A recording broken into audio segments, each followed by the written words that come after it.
Alright guys, welcome back to the Montelverse. We are officially in the last 10 days of WrestleMania season. 10 days is a countdown. We got Austin Theory versus John Cena. We got Bianca Belair versus Asuka. We got Rhea Ripley versus Charlotte Flair. We got Gunther defending his Intercontinental Championship in a triple threat match.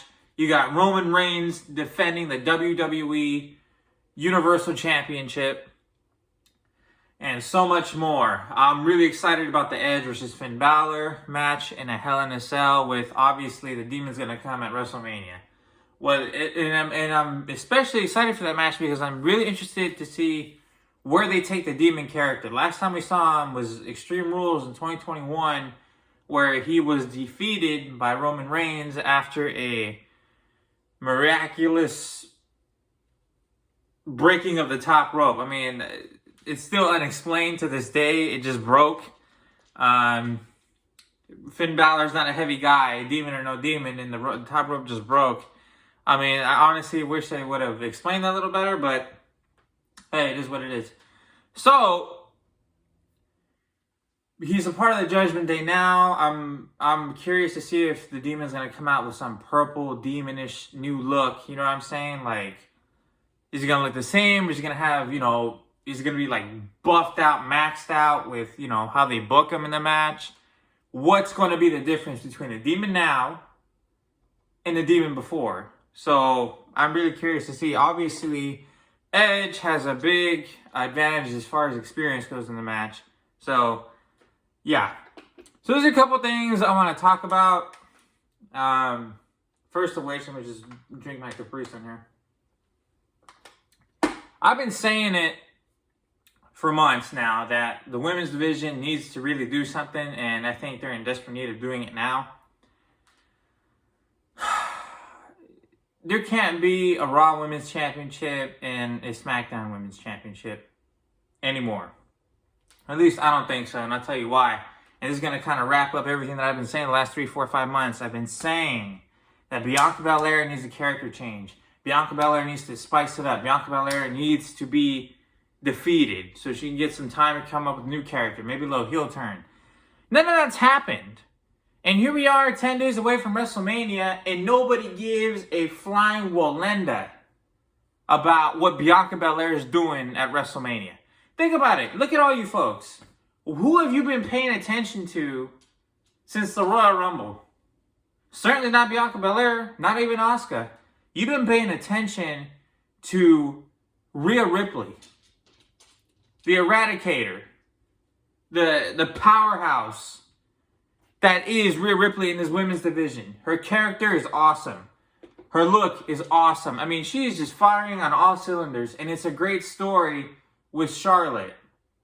I didn't like the decision at first. I'm going to stand by that. I wish she would have gone against Bianca Belair because it would have taken out Bianca Belair and you would still have Charlotte, as a champ, which kind of sounds like a bad thing, but it seems like she's getting over in the crowd, as far as SmackDown crowds go. So I'm like, but it is what it is. So I think what should happen with this is Rhea Ripley should beat Charlotte, and then somewhere down the line, whether it be Backlash or Hell in a Cell or whatever, Rhea Ripley and Bianca Belair need to go at it to unify the women's championship. Because the Raw side of things is really struggling without her. I mean, what do we got from the Raw side? We got Bianca Belair versus Asuka, obviously, which, again, nobody cares about because everybody's so focused on the SmackDown side of things. Then we got the 6-woman tag match between Damage Control, which seriously needs to be broken up at this point. There's been a lot of talks and a lot of opinions being brought out that say, well, you know what, I like Bayley on her own anyway. I'm like, I have to agree. Don't get me wrong, I like Dakota Kai, I like Io Sky, but like, as a group, they have just not done anything for me. And what kind of ruined that was the booking. Maybe I would have been a little bit into it if Bayley beat Bianca back in Saudi Arabia.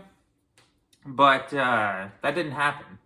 So it was kind of weird to see, the backups, essentially, the tag champs, be champs, and the main one, constantly losing every week. So that just made no sense to me. it's just, I mean, I told everybody that Bianca Belair was going to struggle in WrestleMania season. And whether she thinks so or not, or whether the creative thinks so or not, it's the truth. Nobody's paying attention to her, the Raw Women's Championship, or even Asuka. I love the dark Asuka thing, to be honest. I really do. But, like, Rhea Ripley and the Charlotte rivalry just completely trumped the whole thing. It's like, it's not even close. It's like an afterthought, which it shouldn't be because this is for the Raw Women's Championship. But, I don't know. I think it would really benefit everybody if Rhea Ripley became the undisputed women's champion at some point. Because I just don't see this whole two-show thing working out. And by the way, even if you disagree with me on that, you gotta if you're paying attention, they're starting to break that invisible line. Cody's showing up on SmackDown. Roman's supposed to show up on both shows, but you know, his schedule's all over the place. Theory's even showed up on SmackDown a couple of times. So they're like hinting at going back to just everybody being on the same show. Raw and SmackDown, it doesn't matter. Bobby Lashley even showed up on SmackDown for the Bray Wyatt rivalry, which some of you might be thinking, oh, well, it's WrestleMania season, so of course they're going to have to come face-to-face. But the thing is, like, that's not how it used to be, you know, when the brand split, most of the time. Most of the time, Raw Superstars would go against Raw Superstars, unless they're, like, the Royal Rumble winners. And, you know, SmackDown would go against SmackDown, but now it's kind of, like, all over the place. John Cena's a free agent, taking on the U.S. champ. And then the Intercontinental Champion is defending against two SmackDown superstars, like it used to be. But now we're crossing everybody over, and it's like, it's slowly happening, so I feel like that's what's going to happen. But it seriously needs, they need a shot in the arm with this.